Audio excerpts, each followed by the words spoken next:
The rising use of AI could threaten the jobs of more than 4.5 million Australians over the next 5 years. That's the bleak warning from a new report examining the impact of artificial intelligence on the workforce.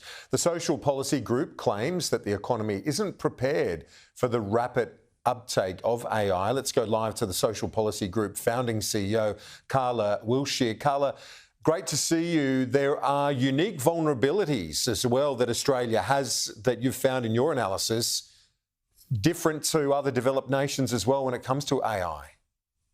Yeah, thanks, Kieran, and thanks for having me on. That's absolutely right. So, what the report finds and what the modelling finds is that AI is going to have an impact in terms of jobs right across the globe, and it will impact on countries in different ways. What's unique about Australia is that we have, in some senses, a consumption-driven economy with largely a very small manufacturing base, and we are ranked 55th on the Industrial Complexity Index, which means that largely we export a lot of raw commodities, and a lot of our wealth really comes from financial services and internal consumption, which then in turn, when you have a middle class that's affected, particularly in knowledge jobs, it really flows through the economy in a unique way for Australia.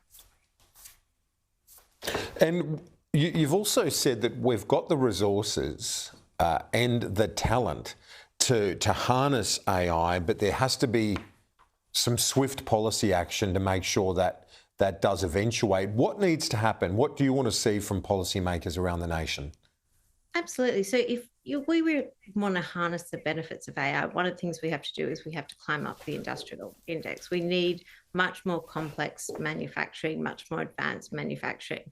So the countries that are really going to benefit from AI are the ones that are going to be able to get the income that they can derive from the additional efficiencies to manufacturing. The countries that aren't going to benefit are the ones that are just exporting raw resources without the capacity to be able to really harness those benefits. So, we need to start looking at how we turn our raw resources into refinement, and then further than that, into a manufacturing sector that really supports our economy and allows us to house displaced workers and grow our job space. And when you, it's super interesting, the report, because AI is seen as something which is emerging, yet to be fully, explored or its impact felt. But your read is that it is being felt. There are nations already where factories are empty. Absolutely, there are. And more than that, I think one of the things that many people would already recognize from using AI is it is advancing so fast in terms of its capacity to be able to really take on knowledge work. And one of the ways I think we need to start looking at AI is a replacement to knowledge labour.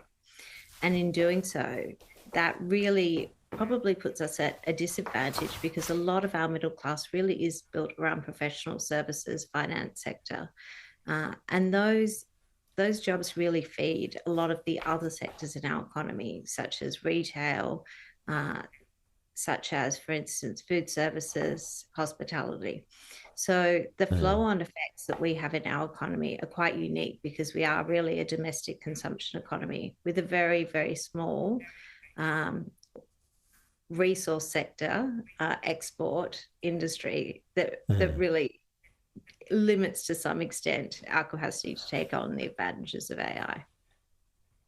So there is potential, but we've got to move quickly to seize it. Carla Wilshire from the Social Policy Group. Great to get your insights and very interesting reading your report on AI and the great retrenchment. Talk to you soon.